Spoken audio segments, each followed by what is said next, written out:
You're listening to Podketeers. Welcome to episode 363 of Podketeers.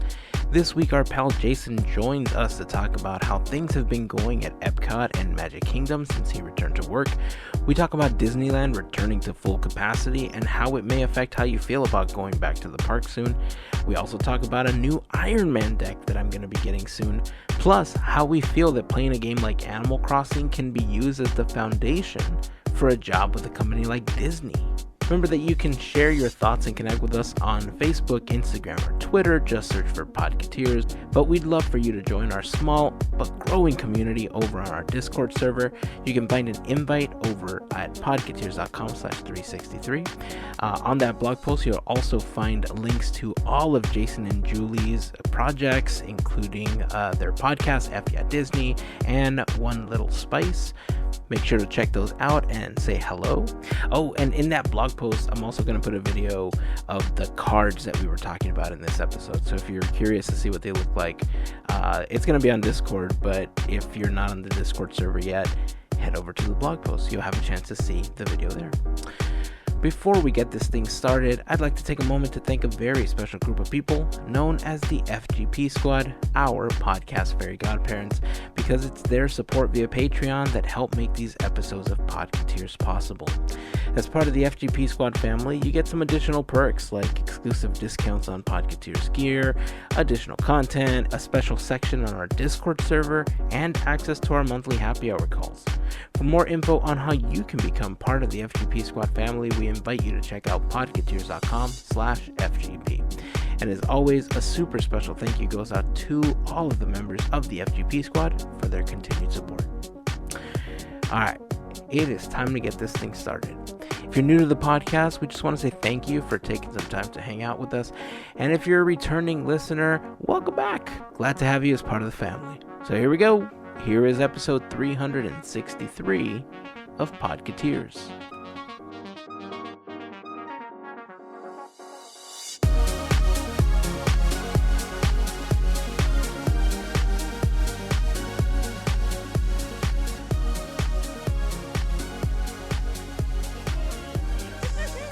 Hey, we're up and running. Woo! Fantastic. Jason, welcome back to the show, my bud. How are you? Oh, doing fantastic. Thanks for having me back on. I've been itching and scratching and clawing and texting you. Like, come on, man.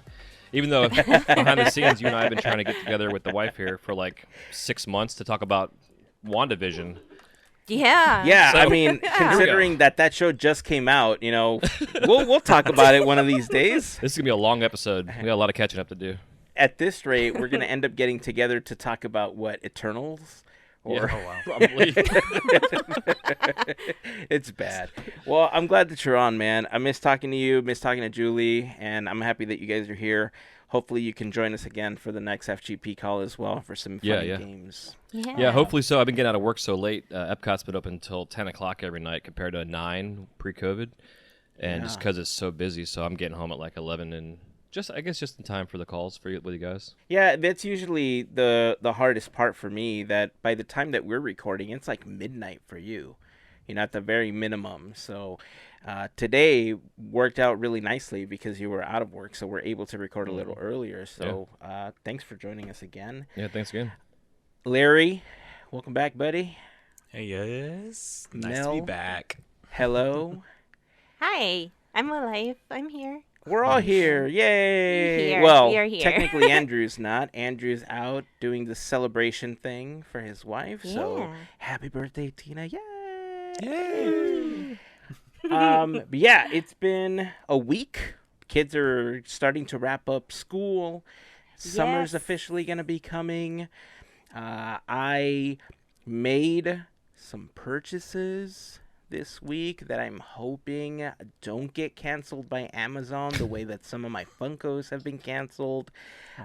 One of them actually I didn't purchase from Amazon. I want to talk a little bit about that, but I just want to mention an observation that I made before we get into anything else, and that is that a couple of episodes ago, maybe more than 2 at this point, but remember when I talked about Animal Crossing and how like ridiculously addicted I am to it? I was telling the wife about that tonight. Okay, so I joked that day that Disney's losing out on this huge revenue stream, right? By creating Animal Crossing's Epcot edition, you can create your own little society, which is basically what you're doing. You're creating a little society, you're getting, villagers, you're expanding, you're creating, there's all the terraforming. And this week, I posted a picture on my Instagram story and on the Discord server of this Mickey-shaped island that I created, in one of my rivers. And when I first started learning about the game, one of my really good friends, FGP Squad member Anita, told me, once you really, really get far in the game, you're going to be able to terraform and build mountains and form, water areas and blah, blah, blah, right? I was like, all right, well, that's awesome. So when I finally got it, like, my brain just kind of exploded. I'm like, oh my God, what am I going to do? What am I going to do? How am I going to build this?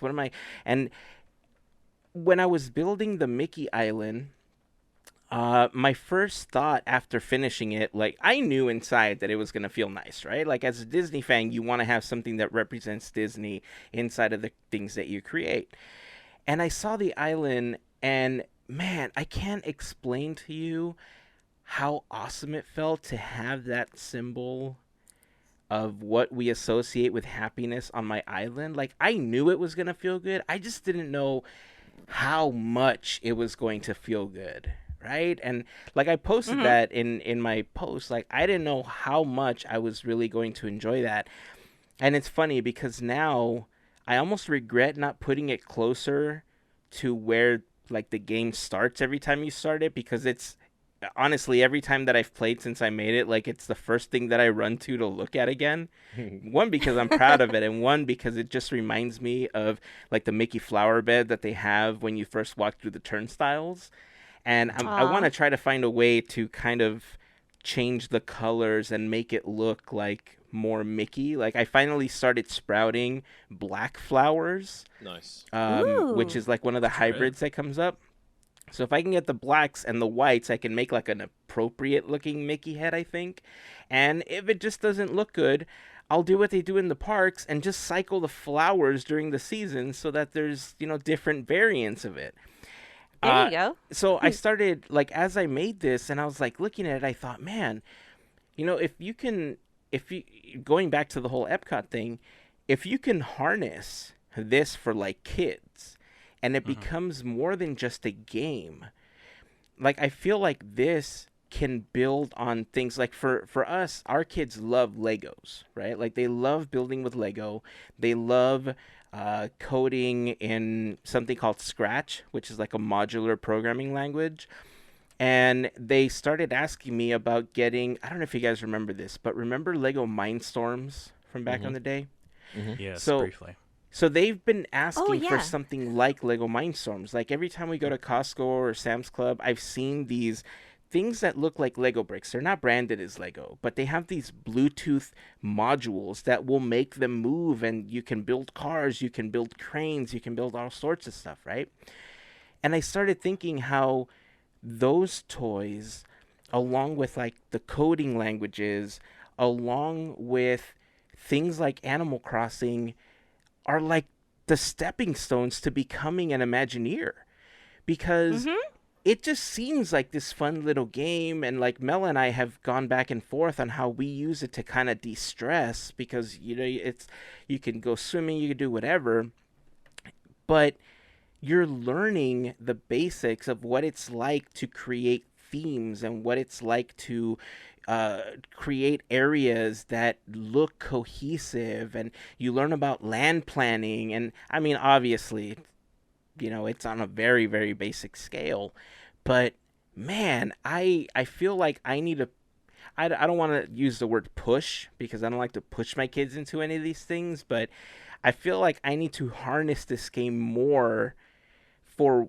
what they're currently just using it as just kind of this, like, thing to run around and blow bubbles and use party poppers when they're on each other's islands, sort of thing, right?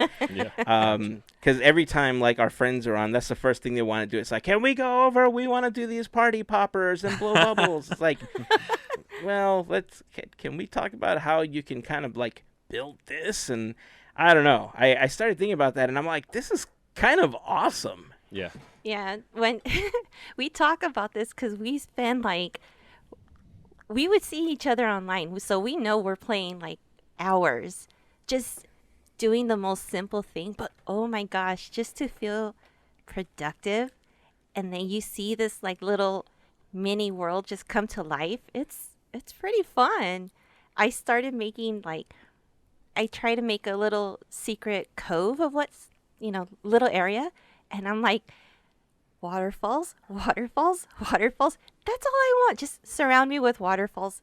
Take me away. And there you go. That's what I'll do for like 2 hours to like zone out, like kind of ease in before going to bed. Like nighttime, chill. Like I'm done. Yeah, it's super Yeah. chill. I know, like when the pandemic first happened and we were all home, Julie got the game, and then both our kids got the game, and we'd always see them online, and then they'd come visit each other's islands and all kind of cool stuff. But I would sit there and watch her, and just be completely just so envious. Like, damn, I wish I could actually play this myself. Like, is there a 2-player version of this? Kind of thing. So I got to fish and I got to swim around and stuff, and I got to help her find some fossils and pick weeds and that kind of stuff. I did a lot of the groundskeeping, in a sense. She made you do the dirty work. I was about to say. Yeah.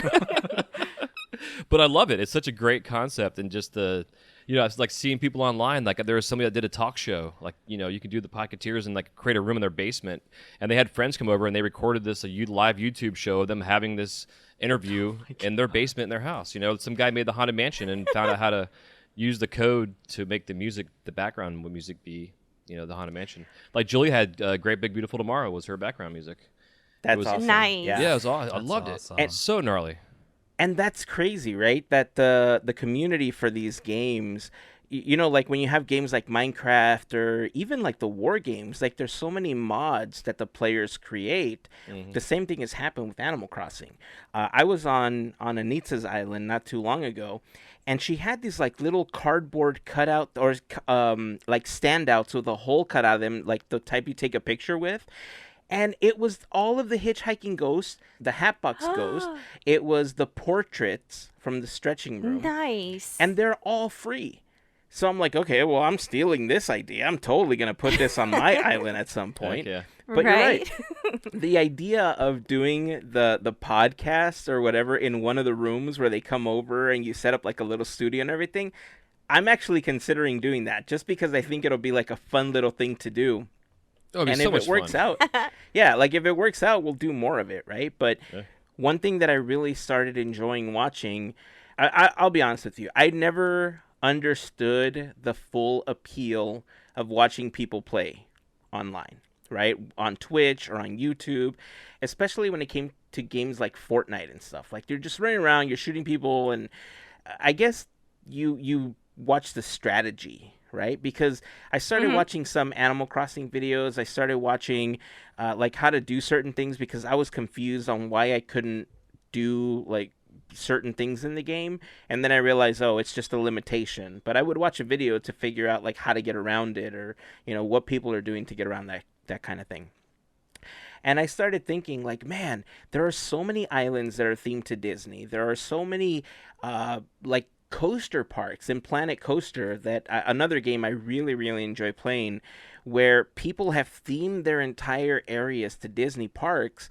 I'm thinking I want to go on there and just make commentary videos where we go and we just watch them and we experience them and then we give a rating of our own, right? I think it would be super fun to get our reaction to them. And plus, it'll give me a whole bunch of ideas that I can steal from my island. So there's that. So I'm on board. But yeah, I went on my activity because I haven't had the game all that long. I've only had it like a couple of months at this point. But I just went into my play activity, and it says, anybody want to guess how long I've played to see how much the obsession really is real? 20,000 hours. Oh, no. I've only had it a couple months, man. I know. 100 hours? It's 2021. All right, 100 hours, 20,000 hours, Larry. Price is Right, 1 hour. Nice. What's the price? $2. I mean, no. I'm looking at it, and it says that I have played for 450 hours or more. Wow. And I believe it. I look at that, and I'm wondering, what have I been doing? But That I mean, Mickey. yeah, I mean, the Mickey took quite a bit. It took several hours to get it looking like I did, and then the river just didn't look right, and I had to make it symmetrical. And it's crazy because when I'm laying certain things down in certain areas, the game only has like almost like a one-way view. Like you can't pivot the camera. It's all kind of like looking forward most of the time. And I place things behind things and in areas where you can't necessarily see them. One of my kids actually asked me, Dad, why are you putting that back there? Like, nobody can go back there. They're trapped. Nobody's going to see it. I'm like, but I know it's there. And I realized how much it bugged me that things that aren't seen aren't properly decorated or aren't properly set up. And who knows, maybe one day they will open up the game where they have a camera view that you can see the back finally, right? And I want to make sure that it's properly decorated. Like Disney does this all the time. I was thinking about that with like, what's that green that they use that hides everything? Go Away green. Yeah. Yeah. Yeah. I mean, Wow. they do that all the time, right? Like, that's the perfect example. They want to hide something great. They do it with that. They put things in certain places where you may not see it, but the Imagineers know it's there, right? Yep. So, I don't know. I think like my creative brain has been overjuiced because of this game in a way that I feel like I haven't been able to be creative in a long time. And it's good, right? I think any creative avenue that you can take is really fun, especially in the absence of not being able to take photos in the park, because that was one of my main artistic outlets. And not having that in my life, I felt like I had that void. And I tried to go back to drawing, but I don't know. I did a lot of drawing when I was a kid, and obviously you get a little rusty. I also picked up a deck of cards, and I started kind of playing with the cards. This is a conversation Larry and I had recently, because I know I've talked about it before. I'm like a huge card magic nerd. And I got to talk about some cards I got this week, guys. Oh, man. More Okay, Right. look, I'm going to end the Animal Crossing conversation because I'm going to shift over to the playing cards because, believe it or not, they're actually Marvel related. Sweet. They are officially licensed by Disney. They're officially licensed by Marvel. But for the most part, and this video that I'm about to show everyone on the podcast, I'm going to put it up in the blog post for this episode over at podketeers.com/362 if you want to take a look at it. But it is a new deck of Iron Man playing cards that resemble the Mark... I don't remember which one it is, but I'm going to quickly shift over my video screen so you guys can see it, and then I want to hear what you guys have to say about this deck that I purchased. All right. Can you guys see this video? Yeah. Oh, yeah. I can see it. Cool. So that is the tuck case, basically the case that it comes in. And obviously you guys are familiar with this type of tuck case, right? You just kind of flap it open and the cards come out. Very standard for bicycle playing cards. Check this one out. Oh. Whoa. That is rad. Isn't that awesome? Wow. That's sweet. It lights up. And it really has a What? cool display setup as it kind of like it fans out. Oh, and the cards come out of the middle. Oh, jeez. Isn't this fantastic? That's Yeah. pretty sweet. Ooh, and the card coloring. You got some really cool blacks, reds, and the design. Okay. Straight up Stark Industries. Is that looking. are those made by Theory 11? They are not. They are not. Okay. Okay, so I'm going to switch back now. So here's the deal. So these cards are actually made by a company called Card Mafia. They're not made by Theory 11. The Card Mafia has actually put out decks like this before. And just to give a brief description for those not watching, obviously, the deck actually doesn't open from the top like a normal bicycle deck of playing cards does. it kind of fans open. It's open. You know? Yeah. And the coolest thing about it is that when it fans open, it's modular. It's like 21 pieces that make this box when you open it. But the coolest feature is that it has an arc reactor in the middle that lights up when it's fully open. Okay? Again, head over to the blog post to see the video of this because it is fantastic to look at. Now, the cards themselves, not great compared to the Theory 11 stuff. Like, I love Theory 11's cards. They obviously don't sponsor this, but I purchase their stuff all the time. I've been purchasing them since they became a company. My goal when I get this new deck is to save the cards that come inside, because they're not made by the United States Playing Card Company. They're made by another company. So I don't think they're going to hold up as well as the Theory 11 decks do, because they are made by Bicycle. But I'm going to take one of the new Avengers decks that I got from Theory 11 and put it into the Iron Man tuck case that comes with this one. So that's cool. When I get it, I'm going to probably do a short video, you know, just kind of unboxing it. I don't know. I mean, I'm hoping to do it.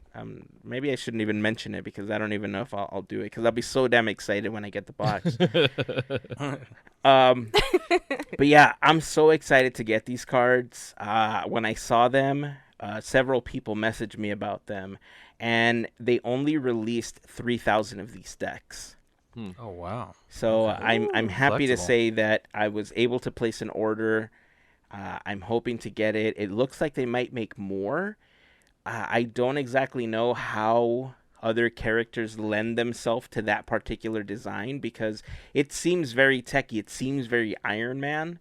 But apparently they have another Avengers version coming out, so I'll kind of check out that one once it's available. But I love this deck. I love the case. That's really what I purchased. The deck is whatever. Right. But really what I bought was the case. And then, to add on top of my Marvel stuff, there is a new book. Actually, it's a 2-book set that's coming out. It's called The Story of the Marvel Studios, The Making of the Marvel Cinematic Universe, that is coming out in October. It is just these 2 huge books that are going to be available. It's $135 for both of them. That one I have not pulled the trigger on because, I mean, it's $135. Plus, it's a pre-order right now. But, man, it comes in this cool box and everything. And Wow. Oh, wow. Nice. That's cool. The fan art. It's like when they do the fanfare in the beginning. That's Yeah. cool. Yeah. It's got the Infinity cool. Gauntlet on one of the books. Gauntlet I think in the it's got books. the original Iron Man suit on the other book. So it's been... That's a coffee table book. Yeah, Yeah. it is. You know what I mean? Yeah. But it's definitely a coffee table book that you want to leave away from children. Oh, I'm That's sorry. it. I always miss that one. It's what I have learned with the Taschen books. The Taschen books, until the kids are older, are put them away books and visit them whenever possible. Because they're too expensive to just leave them out when you have tiny hands that are very curious about everything. So My top shelf bookcase flipped outward though, so There like, you the other go. ones are like in, but that one's flipped out. So That's it, like, true. sticks out. that's very, very true. Sorry, I ranted so much because I was just so excited about all that stuff. But Those are awesome deets though. I'm waiting for those cards, Yeah. man. Waiting for the cards. It's with the opening of Avengers Campus. I don't exactly know when I'm gonna have an opportunity to go. I know that we have the time scheduled for July. We're kind of taking it a day at a time. I kind of talked about it, an episode or two ago. Larry, I know you're going really soon. Mel, any news on when you think you'll be going? I bit the bullet, and I'm going in July. Yay! Nice. Yeah. Yes. Nice. I'm excited. Yeah, and I'll be visiting both parks. So it's like, I don't know what to expect. So, yeah, I'm all giddy. Yeah, I know how you feel. I'm totally right there with you. But, I mean, like I said, I'm taking it a day at a time. There's too many things that are Yeah. changing too fast right now. They are. And Yeah. I think that's part of the reason why, we wanted to have Jason on today, because he's kind of been living this. Over the Yeah. last few months already, Disney World's been open far longer than Disneyland has. They've been working on their own timeline. People that have wondered why Disney World is open and Disneyland isn't open, that's because they're run as two separate businesses. They're run by two different wings of the company. The two resorts are basically. And even within the resorts, each park is run by a different president, and each one has its own head of each park, and they all just kind of roll up to the CEO, which at this point is Bob Chapek. We're going to be getting to that in just a moment. Before we do, Cruella. Has anybody seen it yet? Not yet, but I can't wait. Here. I'm waiting to. Multiple I'm almost there. times. Mel, I know you saw it. I saw your Discord post that you saw it like 26 times already. Yeah. What? 27. It's worth the $35. Dude. $1 each time. Yes. Mel, you give your thoughts, because I think you're more inclined to criticize the villain movies than I am. What were your thoughts watching this one? Ooh. All right. It's gonna be a long one because okay. So in episode 356, we were talking about our favorite Disney films, and I was thinking that with the teaser, with what I'm seeing, Cruella might take it. Okay, where do I start? Where do I start? It's taken 7 years for a proper villain film right there. And I'm going to say that because with Maleficent, it felt like almost all the Easter eggs and the what we've known of her was thrown into one scene. And you don't get that with Cruella. You really don't. It's literally spread out so good that in every scene, there is something that you're going to see that connects her to the 1961 film. And if you've heard the soundtrack, the playlist is so... Whoever did this, whoever decided we're going to pick this song, and this song, they knew how the scene was going to play out, how the movie was going to be, because every song has such a good, moment. And it's so well thought, it's just brilliant, the way that it's all presented. And the best part is that you don't get questions. You don't have questions. At the end of Maleficent, and now I'm going to say this. I could have walked out of that theater because it wasn't really a villain movie, but yes, I understand they wanted to give background to Maleficent, and I'm really sorry if I'm upsetting anyone who's a Maleficent fan. Trust me, I love her, inside and out. But I don't think she was given the treatment that she should have gotten with Cruella, how she got it. So, I know there was some reservations and some worries about what could have been seen in the movie. Throw it all out the window. Just go watch it and have go in mind knowing you're going to see a villain film, not a fairy tale. Awesome. That's the way I could say it, is do that and you're going to be fine. But I am loving how I'm hearing reactions from everyone that it's just so good. And it is. There's everything from punk, androgynous beauty, hello, fifth key. Woo. There is fantastic visuals. Oh my gosh, the fashion is woo. Yeah, way it's up visually there. stunning, and just from the trailers. Oh my yeah, gosh, incredible. yes. So honestly, it's Cruella just took my heart, and it's she is right. She's up there. And I'm so sad to say that because I really did pull, I was really trying to love the Maleficent films, but nope, Cruella took it. Yeah. 11 out of 10 for sure. I have to agree with you. The sound design for the entire film was just fantastic. Every song fit the scene so well. You're right about how you don't really have a question right? Maleficent, after Yeah. 2 films, you still have a bunch of questions about, like, wait a second, this doesn't connect with this, and this contradicts this, and why is this this way, right? Every Right. single step taken in this film, who directed this film? Do you remember? I can't remember off the top Right. of my Off head. the top of my head, I don't remember either. But I think during the writing, during the storytelling, and the directing of this film, they took extra steps to make sure that everything fit within the story, right? This is a very self-contained film. It was really well organized. Usually when you watch these types of origin stories, Captain Marvel, you always feel that there's a lot of filler scenes and that there's a lot of things that you can exclude. Nothing in Yes. this film felt like that. It felt that every Right. single scene served the purpose of telling the story of Cruella. I still have a bit of an issue with the fact that you're taking the villain and you're putting them in a situation where you're beginning to sympathize or empathize with them, which no longer makes them a villain. But Right. oh man, it's just so beautifully done. And in the end, you're not going to how do I say this? You're gonna feel satisfied in the end. Yes, you're not going to feel like That's the her best way to villain say it. card was pulled like with Maleficent. Right. That's the weirdest, Right. best way I can put it. Like, you're still going to feel like she's a villain at the end.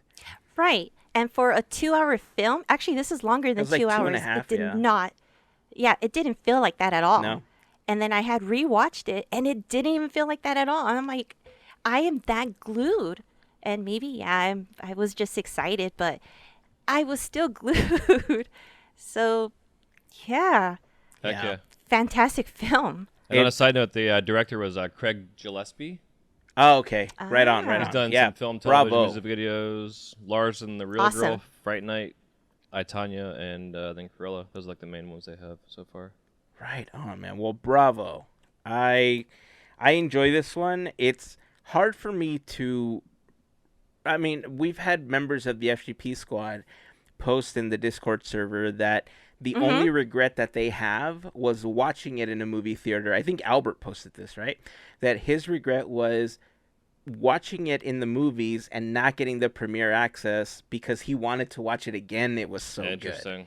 right? Oh. And Interesting. yeah, and so my comment was, well, why doesn't Disney somehow work with the theaters so that if you have a ticket stub, they unlock premiere access for at least one more viewing? Maybe Disney buying the didn't get your DVD 30 Yeah. bucks. thing. Like, yeah, like if They used to do. maybe they didn't get your 30 bucks or whatever, but how about you give somebody that went to the movies to watch this film that you made at least another Yeah. opportunity to watch it on a service they're already paying for, right? So Disney, I know Yep. you're listening. Just make it a feature. I mean, it's cool. You don't even have to send me a check for that one. You're welcome. But Yeah, it'd be a great incentive to get people back in the theaters, especially with like the way Universal and the theater companies were going back and forth, and they're like, we're not showing any more Universal movies, blah blah blah, and they're always going back and forth. So it'd be nice to see Disney do kind of up Universal on something. agreed. That would Right. be good. Absolutely. And before we hop over to the park stuff, since we're talking about movies, what do you guys think of Amazon buying MGM? MGM is such a huge part of Hollywood studios for so long. Now they're a part of Amazon. Yeah, it's weird. It's wild. I don't know. I guess I'm glad that Disney didn't buy them. Just I don't know. They own everything else under the sun, so I don't know. I don't know how I feel about it. I guess maybe I don't still have an opinion. I guess Jeff Bezos is going to spend his money on the hour of money that he's made to buy MGM. Yeah. So, I mean, look, honestly, it was just an interesting purchase considering that they were such a huge part of Walt Disney World for so long. But ironically enough, like their top 2 properties, arguably their top 2 properties, which is Wizard of Oz and Gone with the Wind, were not part of that deal. Those went to HBO Max because of a deal that like Ted Turner struck 10 or 20 years ago or something like that when the sale first happened. So, yeah, they're inheriting a whole bunch of films. A lot of films that I still think belong on Disney Plus, but we may not ever get a chance to see them. But it is what it is. I wonder how much of it too, like, is it they know that they're in the game, that they don't want to necessarily compete with Disney Plus, but it's like a Netflix kind of compete. They want to stay in that realm of competition because you got movies like they're going to pick up, I believe the Bond series are part of MGM. Yeah. So I mean, that's a big title in itself. So I think Amazon, this is just because they kind of have a couple things under Prime Video that have gotten people to watch, but this is their way to kind of, test the waters of we still are in the streaming services field, because they see how Disney has now went into the realm of they're going up, and I think this is kind of their way of being like, well, we want to still stay in competition with people like Netflix as well, but Disney Plus, they have control of pretty much anything Disney, and they've got 20th Century now, so it's like in Marvel, I think this is their way to stay in the game kind of thing. They had almost not sink or swim, but they could tell that themselves, like, to at least keep themselves representable in the streaming wars, if that you want to name it that. This was their best move. Yeah, for sure. And I know too, like Disney kind of wore out their welcome with MGM, because I guess there was a point in time where they were like, we're still using that brand, and I guess by their contracts they went over contract timings. I mean, even now with like the Twilight Zone Tower of Terror stuff, like Disney's kind of pulling herself away from using the Twilight Zone properties and the name of it, at least, within the stuff. Hopefully ours will always stay that version of that ride, so we have that, as a thing. But for people that love the Great Movie Ride, it was a fun for me. I went through so many different variations of it and had a blast, and the interactions with the cast members and the cast that were actually inside the ride that were part of the scenes in the show, and it was pretty awesome. But I know for myself personally, I was happy to see what was going to come next.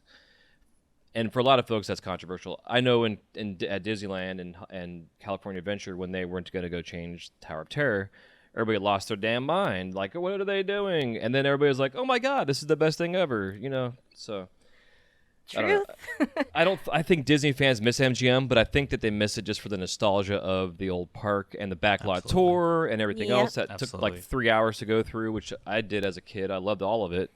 But again, I was glad to see the Hollywood Studios concept start to come in and take over what was no longer being used for films, because people were interrupting shots and shootings and things that were going on inside these shows. So they had to cancel all of it, in a sense. Yeah. So not to mention budgets, cuts, and everything else. So it's good riddance, MGM. Honestly, though, I do think that there is a spot for an attraction where you're doing like a studio tour, right? Because obviously Universal has all of their own attractions, they have their own lands, they have everything that you can experience. But believe it or not, that studio tour is one of my favorite things to do when I'm at Universal, right? Mm-hmm. And I've seen everything. Like, stuff doesn't change. Like, you go around, oh look, there's the Psycho House, there's where we filmed the Grinch movies, or whatever, there's Whoville, and oh look, here's Norman Bates running after you with a plastic knife. And it doesn't change, just like other attractions. But at the same time, knowing that they were part of these iconic things in history is just super cool. Having something like that at Walt Disney World is one of my biggest regrets of not having been able to go to Walt Disney World and going to Hollywood Studios when it was still available. I don't know what it is about the appeal of doing this type of studio tour, but I love it. I love having something like that. And I think they can still do it. The Great Movie Ride, it's kind of a smaller version of that. I still think that you can do it, especially when they had all the actors, doing their thing and stuff. But I don't know. I think it's a weird purchase. Honestly, I feel it was more like a pull on Amazon's part so that Disney wouldn't try to buy it, so that they wouldn't own it. That's what I was leading to. But I think that even if Disney tried to buy it, I think there's so many laws in place that the government would have stepped in and said, you kind of own enough. You can't also own MGM at this point, right? And it's always good to have healthy competition. That's what I was leading to. Absolutely. They need someone in the streaming wars, like, Disney has been bringing it with what we've been seeing, like with, WandaVision, the Marvel collaborations, and then also on just their original content that they've been pulling out. But, Mandalorian's, the Star Wars too. But they need some healthy competition from Netflix and Amazon to keep this streaming field fair in this realm too. Because like you said, there is laws in place, but just for the viewer, for us to be entertained, I would hate to always be like, well, Disney Plus kind of rules that, so everyone else doesn't really have a fair fight in this, Yeah, and Right. Gives us options. yeah, Right. And services begin to suffer when you don't have that competition. Exactly. Look at Hulu.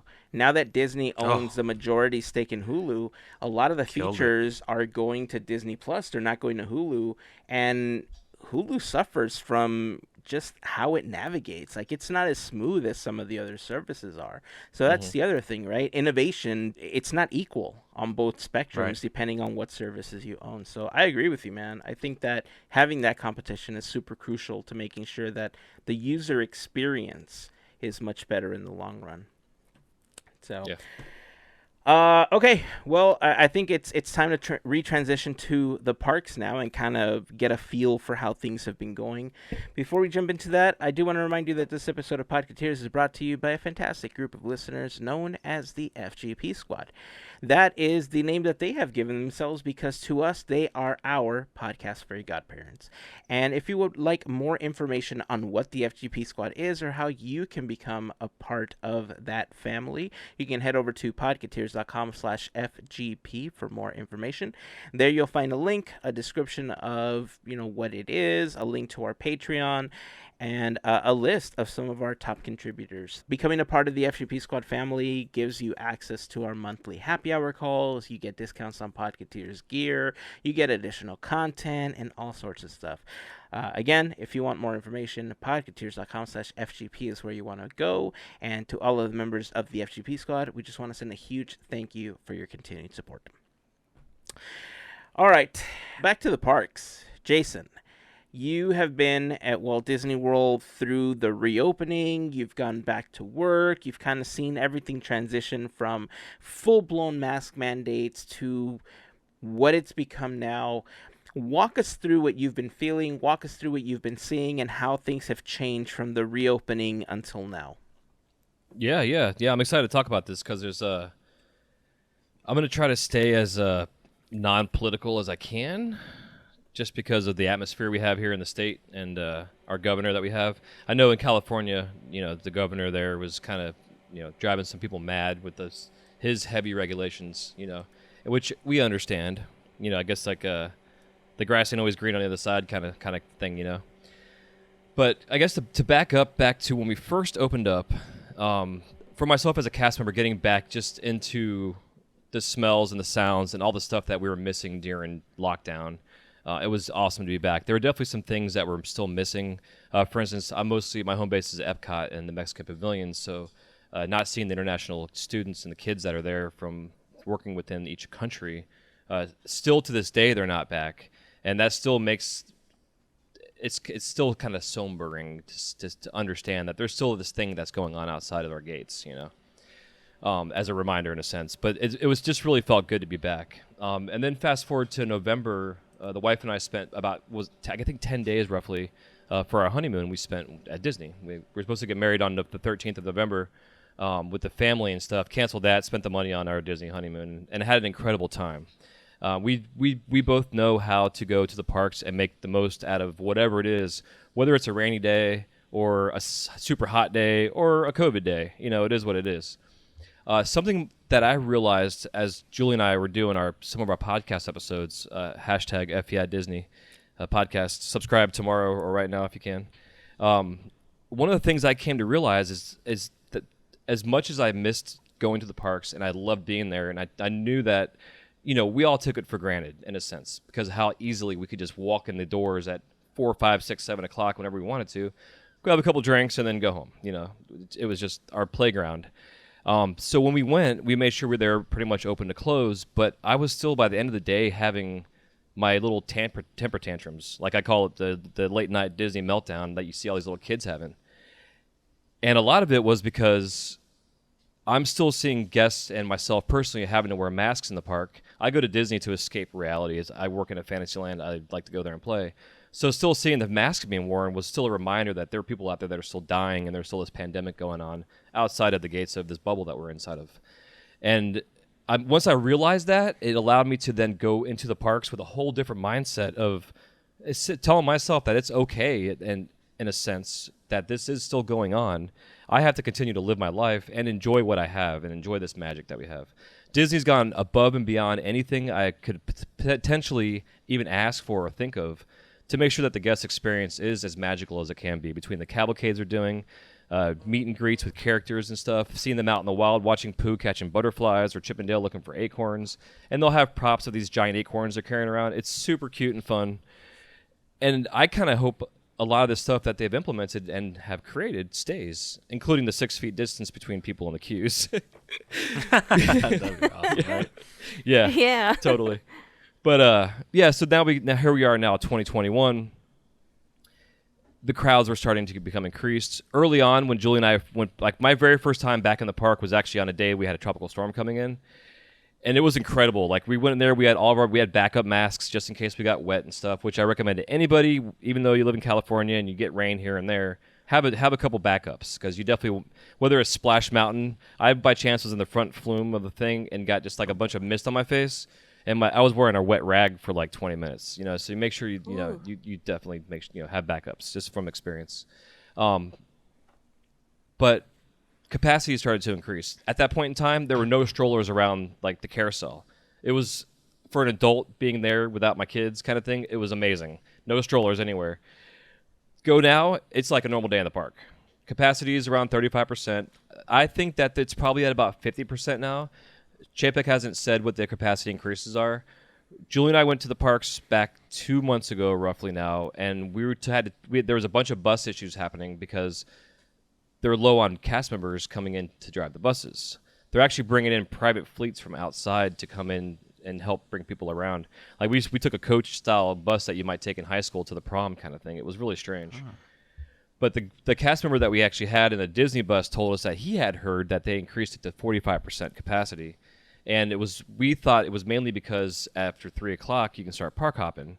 And so we figured that little 10% difference was for the park hoppers so it wasn't so crazy to give them because once you make a reservation, as long as you have park hopper type tickets and don't have blackout dates, after 3 o'clock, as long as you go check into the park that you have a reservation for, at that point in time, you can bounce around to whatever park you want to bounce around to. So now we are here the last month or so. Correction, the wife's telling me it's 2 o'clock. But anyway, so fast forward to about last month, we got the go-ahead that they're stopping temperature checks. Disney did a program for cast members to get vaccines, which was amazing. So a lot of cast members themselves got vaccinated. Myself and the wife got vaccinated ourselves on our own. So I understand the temperature checks for me was kind of a fake facade, like, hey, we're actually doing something when you first get to the gates, kind of deal. Yeah. Because of people that don't have any symptoms, asymptomatic stuff. Yeah. So now we fast forward. Our governor decided that he didn't want to have any kind of COVID passports to show you've been vaccinated, or the vaccination passports. I get people being concerned about certain situations and having their privacy and stuff, but I think when it comes to businesses that want to know whether or not we can adjust our rules to allow those that are being vaccinated in our parks at a certain degree, that should be a thing that you could use. I think it would have opened the cruise lines. These parks could have been back to as full capacity as possible if this would have been allowed to happen. Mm-hmm. They're doing it over in China. It's a communist country. It's a whole other situation, but it's worked for them, as they, as we've seen. So now we are this month. Now masks are not required at all outdoors unless you're in a queue. No matter where the queue starts, you have to have your mask on for the queue. Even if you're in line for Starbucks and you're outside on the sidewalk on Main Street, you have to have your mask on while you're in the queue. But once you're inside, then the mask has to come back on as well. And for myself personally, being inside the pyramid in Mexico, our front line of defense are the cast members that are outside the gates. It's so crazy right now that, for example, inside the pyramid, we have a restaurant, we have a ride, and we have a tequila bar. The tequila bar has forever and ever had the longest line and the longest wait out of any attraction or anything at Epcot forever. These bartenders there are making like $1,200 a day in tips on the weekends. It's incredible. There's all day. So if you want to get into the pyramid, you have 3 different lines to choose from to get inside. They're making sure you have a mask on. There's cast members inside making sure you have a mask on. And for the most part, the guests are being cooperative. They're totally, being okay with it. Our biggest concern was that those that aren't vaccinated, that are coming to the parks, that don't want to get vaccinated, or they don't believe this COVID thing is a real thing, or whatever their reasoning is. I respect everybody's opinion. I don't always agree with it. However, there's certain people that can't get the vaccine because of health issues, cast members included, and our concern, especially because Universal did it first, and then Disney jumped on the back with the temperature checks and then the no mask thing. We're concerned for everybody that's being employed by these big companies because they've got thousands upon thousands of people coming every day. Epcot, when it was 35% capacity, they had never said it, but it probably holds about 100,000 people when it's full capacity. So 35% is 35,000 people, which is less, or which is actually more than what a normal average day at Epcot is. Epcot may average 18 to 25,000 pre-COVID. We've been sold out of tickets, April and May both. All of our reservations were completely filled. There were blackout everything for cast members. It was a madhouse. And then now all of a sudden they stopped the masks outside, which I get because as of like last week it was 97 degrees outside. I didn't want to even walk outside to go to the bathroom kind of thing, with the mask on. So I get why Chapek may have kind of forced the hand to follow the lead of Universal. But now Universal here in Orlando has no masks anywhere. They're just like, whatever. If you want to wear them, you can wear them, blah, blah, blah. They're relying on the guests to be honest, whether they've been vaccinated or not. The biggest thing that I'm seeing, and I've had a chance now to work both Magic Kingdom and Epcot on the times of where we are now, I see a lot of guests coming into the park still wearing their masks, no matter what. They're being very cautious. I know like when Julie and I go to stores, there's a lot of stores in the area here now that no masks are required. We're still wearing masks in the stores, and people inside the stores are as well, including the employees and stuff. Because I think a lot of us think that a lot of what's happening right now is way too quick. There's so much other things that are going on out there that we have no control over. And if we can kind of mitigate some things here on our own, we should be doing that. It's obviously not happening. So I think there's some political stuff inside Disney that's happening, also outside of Disney, within our state, for instance, in the government here. But I think for the most part, having myself being inside the park as a guest and as a cast member, I still feel very safe. I still think Disney's going above and beyond their protocols to make sure things are maintained and cleaned and sanitized and that people are following the rules. There still are guests that are coming in and that are being abusive to cast members, like whole groups of people. And Epcot's the worst for it because people are drinking all day. You get the college kids coming in. They don't care about whatever, so there's still abuse that's happening within, and I've seen it personally, which, it's hard to bite your tongue when you see things happening. Yeah. Because I'll lose my job. Yeah. When it comes down to it. So for you guys in California, I haven't seen what all the regulations are. I'm going to assume it's very similar to how we were when we first opened. But, I haven't really been paying attention too much to what's going on. But what I will say is that if you're going to be visiting any of these Disney parks, to be patient. They're learning as they go. We just went to Cape May, which is a restaurant that just recently reopened. They have a limited menu. It's a all-you-care-to-eat that used to be a buffet, and they're still getting their menu figured out. They're still taking things off and adding things to it. And it's going to be like this for the next couple of years until it's, quote-unquote, back to normal. Especially here now that we're gearing up for the 50th. A lot of rumors right now are going is that Disney's going to be back at 100% capacity and have mask mandates gone by October 1st for the 50th. Which is terrifying. Well, I mean, it's been... I so much that I want to comment on. One, it's... I don't want to say it's good to know. I understand how you're feeling because it's kind of how we've been feeling here, right? Whether we go to the store, whether we go anywhere, a lot of the mask mandates in California have been relaxed, and we've already gotten word that June 15th, all bets are off. Like, all regulations are basically being lifted, and it's kind of whatever you want to do at that point. But there's still a lot of people that, like you said, don't believe in getting the vaccine or can't because of health reasons or are at a higher risk even if you have gotten the vaccine because, it's not 100% effective. There is a percentage that it will be, and in certain people it's going to be less effective than in others. So those are things you want to keep in mind. So I I happened to be at an organization that was giving weekly reports on the status of where we were as a health organization. And so I have to admit that I don't know if that was a benefit or if that added to the paranoia in my own head, because hearing when they were spiking, hearing when the ER beds were completely full and they couldn't help so many people, and when this and this was happening, it made me overprotective. And I guess being overprotective is better, right, in a sense, but Right. reintroducing yourself into society is difficult when you've heard so many people are not being responsible and are putting you in danger because they don't want to be tracked or whatever, when their cell phone is already doing that. Yeah, my mom told me that they have this stuff you can get now that will take nanobots out of my system. Oh, good. So good. Yeah, It's and I like, told her, no, I want those in there. Please leave nanobots in my system. it's like a please. cleanse, right? It just gets it all out. Yeah. So, Jesus. yeah, I mean, we had, and this is why, for me, I'm taking this day by day because I've told you guys about some of the health things that have been wrong with me. But on top of that, there's been a lot of instances here in California where, in general, we're at a lot lower place where we used to be. But we have, in these last couple of weeks, there have been more cases reported. There's been more deaths reported. It's affecting children a lot more, which I don't think a lot of people are taking into consideration. They're just like, well, I'm vaccinated. Let's all go. It's not going to affect the kids at all. But it can, and just because it's not affecting you, you can still carry it, and you can possibly give it to somebody else. It might be less because of the vaccine, that you pass on, but you still can pass it. I don't know. There's a lot of things that you have to take into consideration. You have to keep yourself safe. Like you said, I'm still choosing to wear a mask whenever I go out anywhere.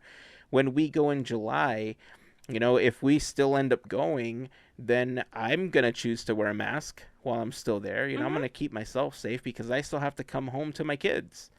I'm going to treat it the same way as if I was going to the grocery store. And I know Disney's doing everything that they can to keep every guest protected, but not every guest is doing what they need to do to keep every guest protected.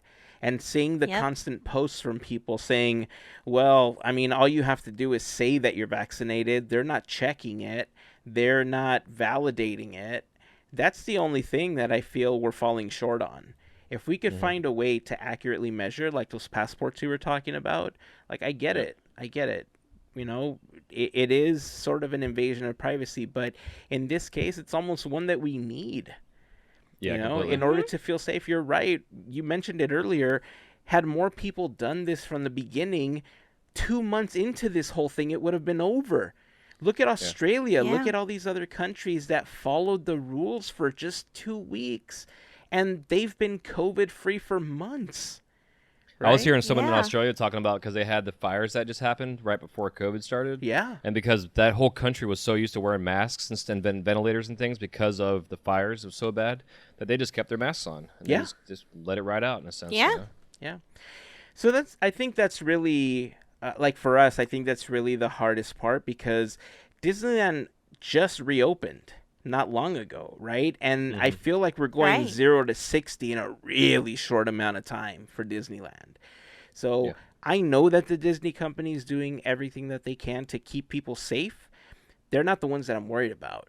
It's the people that aren't following the rules that are putting guests and cast members in danger, right? Those are the ones that you have to be really cautious about. So, it's a pretty crazy... obviously, it's a crazy time. We've been living this really super crazy year, but I've seen the crowds. I've seen the videos. It didn't ever look like it was 20 or 30%. Like the capacity looked much higher in many cases. Yeah. And even at Disneyland, when you look at some of the videos from Disneyland here, they don't look like they're at the capacity that they're saying. But it could be just a weird visual because everybody could be walking in at the same time and they happen to get a video just at that moment, and by the time that they reach the hub, they all spoke out to where they're more properly spread out. So it could just be a timing thing. So it's unfair to say, that's like a root of the problem. You know what I mean? Because you don't know. So, well, kind of going back, so like early on when, like, say the cavalcades were happening, and there were certain things, like when we had frickin' what the hell's his name? Gronkowski? Yeah, that's his name. I should know him because he was on WWE for like 2 days. He's a football player? What? But people were like overly crowding when they shouldn't have been, and a lot of these people, I'm getting, like I said, I'm trying not to be political about it, but you could tell that some of these people that were there for him weren't there for Disney at all. Their mindset was, let's go see this, our favorite football player, and then get the heck out of there. And even early on with the cavalcades, even the holiday ones, back in November, it was the same kind of way. People were like, Disney had little markers along the sidewalks where you could stand and not stand, and people just didn't care. They were just like lined up the thing, and cast members are trying to tell people to move, and nobody's listening to them. A lot of folks, because we are such an international space, minus right now with people coming in from Europe, what have you, but a large Spanish culture that comes to these parks. A lot of them just pretend that they don't understand English, type of thing. I mean, I see them look at these cast members and tell them, okay, or whatever they're saying, It drives me nuts. So, again, Disney can do what they can to regulate people, but people need to regulate themselves. And either A, they're so worried about losing their freedom because they have to wear a mask and blah, blah, blah, or that they stand on the circle, or they just can't follow directions. You guys will notice in the queues, I don't know if they're going to have them or not. Hopefully they do, but like in some of the longer turn parts of the queue, we have plexiglass up. And the spots that there's not plexiglass, there's a long arrow that just tells you to keep walking. And if there's someone that's, say, if you're going one direction, there's people coming the other direction, there'll be gaps in between people, so you're not standing side by side. People see these long arrows that think that that's where they should stand, when instead you should just keep walking, right? So there's little kind of nuances that Disney's done that maybe aren't completely, understandable to everybody that sees them. Julie and I have some common sense, so we can kind of figure it out ourselves. And even guests that are in the line, we've actually said some things to people. Just say, hey, just so you guys know, that's what this is for, And they're like, and they're thankful for it, Some people don't care, but those that are thankful for it, they're thankful. So it's going to be interesting just to see, A, how fast they continue to open things up. With Universal going no masks right now, Disney still hasn't followed that lead, thank God. I know a lot of my fellow cast members that said that if that happened, they probably wouldn't work there anymore because of it. So I hate to say it, but I used to ask myself, what would Walt do? I don't know if I'd ask Walt what he'd do because of how risk-taking he was and stuff when it came to businesses and things. I'm more like, what would Bob Iger do? In a sense right now. And I kind of wonder if Bobby would have actually come in and opened things as fast. Even though he was such a brain within the company, I think Chapek is more on the dollars and signs of things and more on merchandise and marketing than he is on a leadership position in a sense, like Iger was all around, if that makes any sense. And he sees like the dollar instead of seeing the people. I don't know. It's interesting, the inner workings of Disney politics, which is why I'm glad I don't actually work for Disney, because I don't have to deal with their bureaucratic stuff. It's still frustrating to see, but I'm also patient and glad that Disney hasn't also jumped the gun yet that far. Yeah. No, I get you, man. And all you can ask for is for people to try to use that honor system that they talked about. I know Chapek talked about it in the earnings call.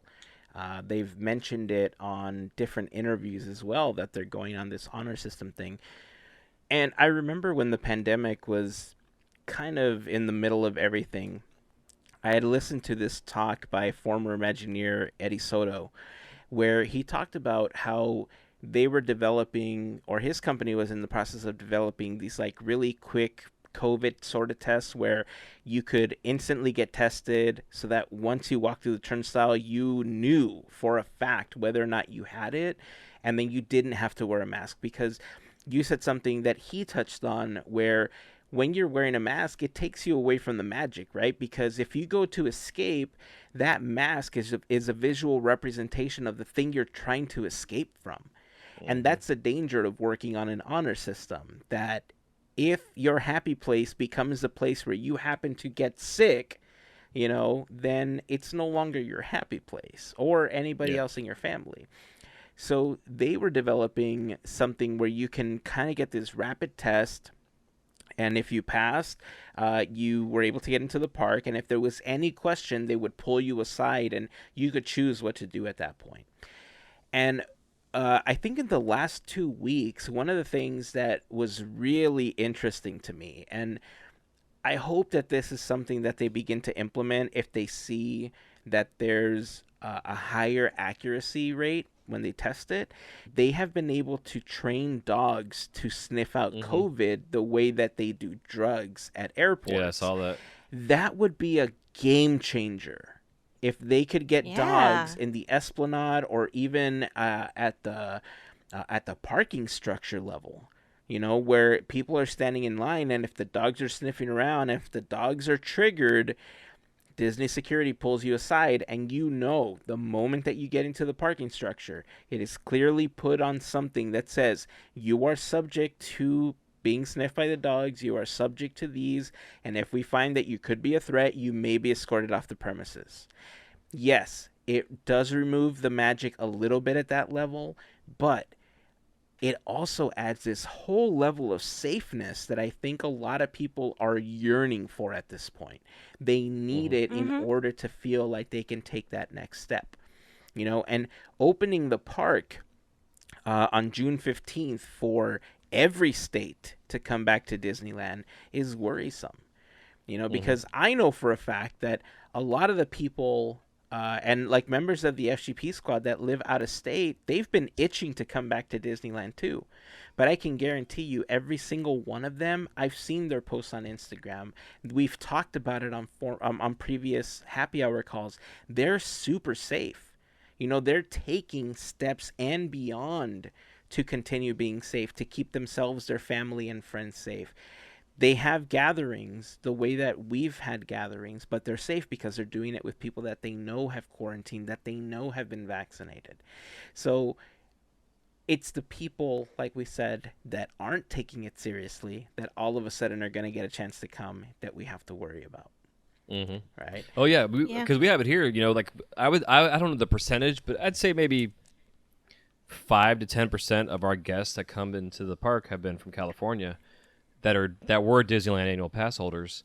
And we have friends that have come over back in the day when they were requiring people to do a 2-week quarantine. So how are you going to come visit Disney if you have a week reservation? You got to come here for 3 weeks before you can go to the park. Yeah. People are not quarantining here. And we had an influx, even like when New York shut down, everybody from New York decided they wanted to come to Florida. And we're like, stay the hell out of here.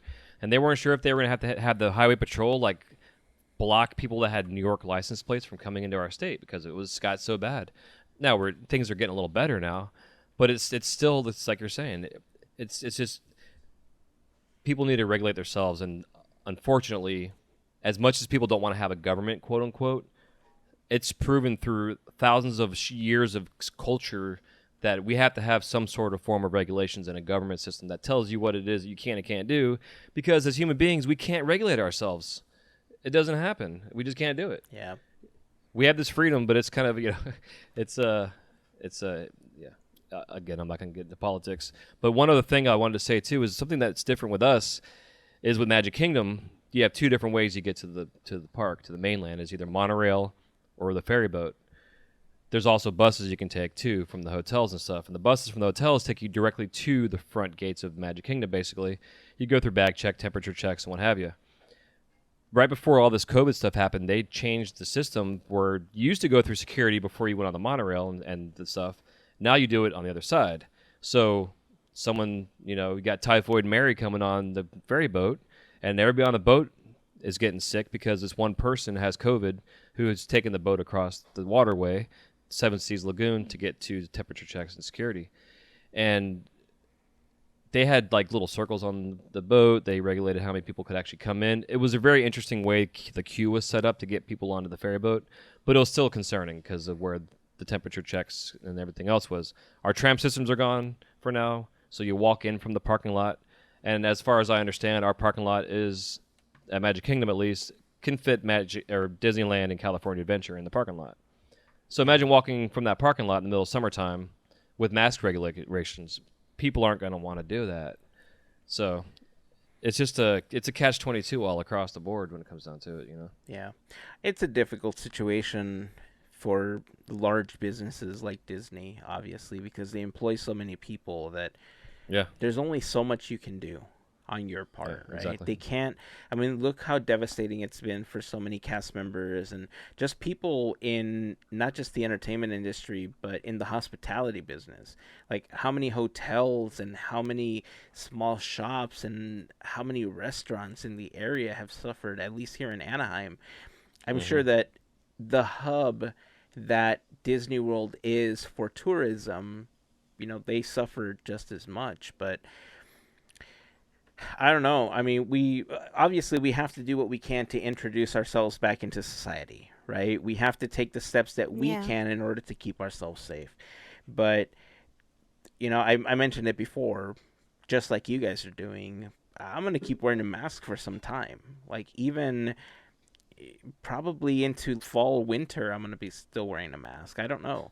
It all depends on how comfortable you are, what the reports and the science say to back it up. And the thing is that in reality, I don't think we're ever going to be rid of COVID. You know, it's Yeah, going to be exactly. this thing that happens yearly, just like the flu. It's always going to be around. I think we're far away from being at a spot where we can get rid of it. Like what did they just eradicate recently? Malaria? What was that the thing? Like I was reading some report. That or polio, one of the two. Well, yeah, it was either that or polio, one of the two. But they just eradicated one of them after years and really decades of vaccinating people and going through the motions of not just in the U.S. but worldwide, right? So this is going to be around for a while. We've had outbreaks like this before. We've had these, like we saw it with SARS, which is another version of the COVID virus. Yeah. We've seen it with, you know, with Measles. measles. Yeah, it's going to be around. We just have to know how to protect ourselves. Are we going to live in a world where you always have to wear a mask forever and ever? Damn, I sure hope not, because it's Yeah. not fun at all. But you know, if you have to keep wearing a mask for a few more weeks, a few more months, or whatever the case is to keep yourself and others safe, then do it. You know, if you're able to, do it, and things will get closer to normal a lot sooner than we want them to, or than we would have want them to. But hey, we got our reservations, which means we're already all taking these steps to reintroduce ourselves into that society. And we could just hope for the best, right? Heck yeah. So Yeah. that being said, with the reservation systems, we've been dealing with this, obviously the same thing here, which I think has been, for Disney, it was very smart because it allows them to understand how many guests are coming in, how much food they got to buy, cast members to employ, etc. But it's also given us a chance to sit back and like use our phones and our apps to purchase things. Like I like to ordering my food ahead and just like we had to order Dole Whips. We literally stood outside the Dole Whips booth and placed our order and then just walked up and picked it up. You know, it was really kind of weird. But it's still pretty awesome to do this. There have been bugs. There have been things that, you know, you get there and the food's gone, or like you're saying earlier, it's taken 3 hours for you guys. But again, be patient with that for sure. I don't know. There was a point I was going to get to, and I sorry, my thought went away. Maybe it'll come back. No, it's okay. It happens. Yeah, I think you said it well earlier when you said there's going to be growing pains, right? Especially if they're going 0 to 60 so quickly. We can't not expect there to be. We saw it when they first opened the park. The biggest issues I think they're having now is adding virtual queues to other attractions and trying to figure out how to work around some of the new things that they have to. Like honestly, like I've never understood the plexiglass thing. It's more of a visual aid than anything else, because the whole time that we've been guarding ourselves from COVID, they tell you to stay out of enclosed places, and the plexiglass puts you in a more enclosed space. So I said the same exact thing. I think it's more, like you said, like the temperature checks, it's more of this visual aid to help people understand that they are taking the necessary steps. But yeah, it is what it is for a while, right? We're going to have to learn to deal with it. We're going to have to learn to work around it. And what was it? A couple episodes ago, I said, if you're at the point where you don't feel comfortable, then don't go. As a guest, you have the right to say that. I'm definitely in that situation. We have reservations to go soon, but I'm playing it day by day, depending on how I'm feeling health-wise and depending on what's going on in the world at the time. If you have to call that audible to figure out if you're going to be able to make it or not, then you do it, right? And then you just change your reservation for another time for when you feel safer. So there is a lot to be said for going now because the parks have been at such a low capacity that I don't think you have to worry as much, later on. But we'll see. We'll see how things go. We're definitely going to have our ears to the ground for the next couple of weeks as this mandate for the state just gets lifted. And at least then we'll have a good 2 to 3 week period where we'll understand how things are going and whether or not we have to reschedule or not. Because it's one thing to have this type of entertainment at a limited capacity, but when you're opening the floodgates, it turns into a whole different story. Yeah, definitely. And I remembered what it was where I was going with it, with the reservation systems, is the ability now to make your reservation for Rise of Resistance from home, which I think you guys are doing the same thing now, right? Yeah. So the trick to this is if it's a 7 o'clock time period for you to make a reservation, be up on the phone at 6:45. When you go onto the thing to get your queue number, if you keep swiping it down and keep swiping it down, just wear your hand out if you have to, but at least for about 5 to 10 minutes before 7 o'clock, just keep refreshing that thing. The two of us have been able to get a reservation every single time we've made one for that ride. And nice. They also had to do them twice a day because of how fast, and our ride was working a little bit better. I don't know how, you guys have had yours down for a while, so hopefully while it's been down, they've gotten all the kinks figured out for the most part. But I think they had it at 2 and they moved it to 3, or maybe it was at 3 and they moved it back to 2. Yeah, they think they moved it back to 2 because of park hopping. Oh, it's at 1 now? Okay, ours is at 1 because people were park hopping, and then because you have to be in the park to get the second time slot if you haven't been able to get the first one. Mm-hmm. But the first one you can do from home. So if you have a reservation, try and get that thing as early as you can, and start getting on there 10 minutes, 15 minutes before 7 o'clock. Nice. It makes all the difference. I think ours are 7 and noon, right? Okay. Yes. Yes. Mm-hmm. Yeah. Well, man, yeah, I think we covered so much ground talking about what it's like and the comfort levels in the parks. Larry, I know you're going to be going very, very soon. How are you feeling still? You still good? You still really confident about your next trip? Oh, yeah. I feel really good about it, and I appreciate Jason coming on here and giving us a little perspective, even though Walt Disney World kind of operates a little different than us, but it gives us that general idea of what, just a couple of things for me is that the mask thing is important here, and it is still good. We have state residents going here in California, but there is always the people that kind of want to escape that reality feeling, and I think that does play a lot into it. And I feel good about seeing what's, me coming up here pretty quick.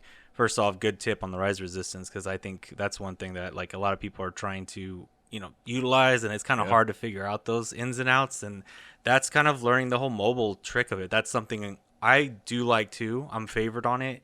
If there is kinks they got to work out, I hope they do, because I like the reservation system for food, specifically speaking. Mm-hmm. Rides will be something that because I think they have Indiana Jones sometimes right now also being added to that virtual queue system, which I'm I'm cool to be the test lab rat or what for that, the beta, to see how that works, because I remember that one was always kind of a tough thing to get on as well, if you couldn't plan it out right? So I feel good. I think 2 key things I take from this, though, is, well, number one, to be a little positive about masks. When I go to Disneyland, to add a little levity on it, I always tell my wife, Rebecca, I say, I'm going to keep wearing masks into Disneyland bathrooms beyond 2021. Because I don't know about you guys. Sometimes you walk into a bathroom and you're like, dude, yeah, I'd rather have a mask on because, things be not great in here. So that's a positive.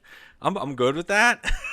But the other part of it, though, is, the caring about the person that's letting you in the gate, the person that greets you when you walk in, the person that serves you the food. Those are people. Yes, we call them cast members, the ride operators. That's your way to pay it back. Wearing that mask is kind of like showing like, yes, I want to be escaping reality, but this is my way to respect, everybody here, because you're here for your work and your job. That's your person. This is what you're doing. So the least I can do, because I'm able to enjoy this and keep this going for not just me, but the next person, the next family, the next kid, is to just wear my mask. It's tough. It's not, favorable, but for now, until we get some more clarity and we get some things on, we get through at least like more than 60 days of just rushing into stuff, that'd be great. For me, I'm most excited though to see how things have been ironed out, because on our end, we're pretty far into the point of where they've had time to kind of work things out, but things are always changing, and I'm looking forward to it. That's the main key. And now I feel a lot better about like that mindset of walking into like, just, it's always good to remember like there's people, they're cast members, but they're people. Number one. Yeah, so absolutely. Well said. And bring extra masks and bring them in baggies. Oh, yeah, that's a good dry. trick. Yes. Yeah, I'm just gonna buy a bunch. I'm gonna be that sucker that just claims to say I didn't bring them, but I really knew I was going in just to buy them. The crazy thing too is we've had some guests coming in that have masks that looks like they're wearing their mask on their chin, and it's just like an image of their face on it, and they wear them just to screw with the cast members, and it's the creepiest, craziest thing we've seen in the park so far. I've seen those. Oh, Yeah, it's so funny. I saw people posting those. But on it gives TikTok. you a chance. Yeah, so that's what the two different guests I've seen wearing them. They said they saw them on TikTok and they had to buy them. It's so funny. Crazy. But it's fun because Julie made a bunch of masks for us for our honeymoon, and we just coordinated our outfits and Disney bounded and had a lot of fun. You can literally go into these parks like completely incognito and just have a blast and be a little kid, and nobody's going to know who you are because you got a mask and your sunglasses and a hat on, and Yeah. It's so good crazy that Disney spent such a long time telling adults that they couldn't wear masks or costumes to come into the park, and that's all we can do now. And so I kept thinking about how I could dress up my mask when I went into the park. Wow. And I went through the process of, I know you're actually going to get a kick out of this one, Larry. I went through the process of trying to find Bucky's mask so that I could wear like the Winter Soldier mask on top of like the cloth mask, right? Just for the look of it more than anything. Right. And then I realized, those are made of like polymer or rubber. Like that's going to make my face sweat like horribly in the middle of summer. So I opted not to do that. But for a good week and a half, I was trying to find like a really good replica of the Winter Soldier mask to wear on top of the cloth one. Absolutely. Yeah. That'd be cool. So you know what this means, right? It means that now I have to take the nanotechnology that's in me and make like an Iron Man mask with air conditioning inside the head or little fans like some of the Nice. friends that people have in the Figure that park. out. I'm just waiting to find out what my mutant power is. It's been like a month now, And it so still maybe hasn't like a come couple up months yet? will kick in. No, man, I'm still waiting. It's frustrating. Let me hook you up with Professor X. He'll help you with that. Yeah, please. There you go. Is over sweating an atomic power? I mean, It might be for me. All right. Well, if you have any comments on anything that we talked about in this episode, we'd love for you to join the conversation over on Facebook, Instagram, or Twitter. Just search for Podketeers. Or we'd love for you to join us over on our Discord server. It's a really small community, but growing, and we'd love to hear your thoughts about really anything that we talked about, especially if you're planning on going back to the parks anytime soon.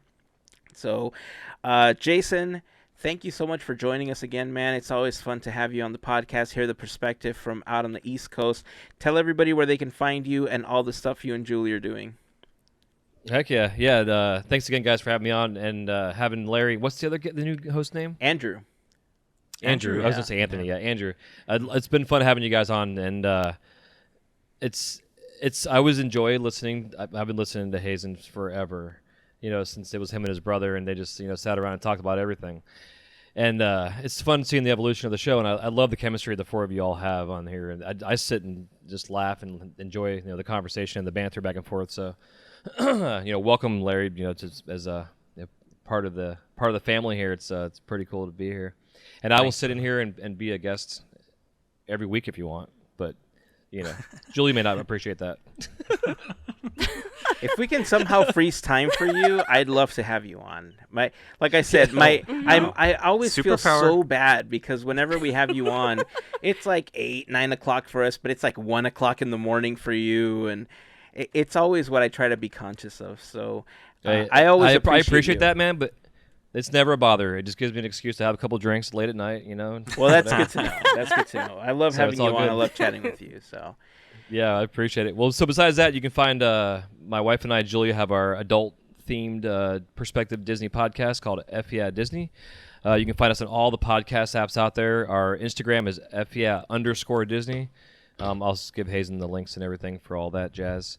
You can find Julie and Amy's One Little Spice podcast. They talk about all the Disney food. They cover everything and anything that's going on both parks, Disneyland and also here in Walt Disney World.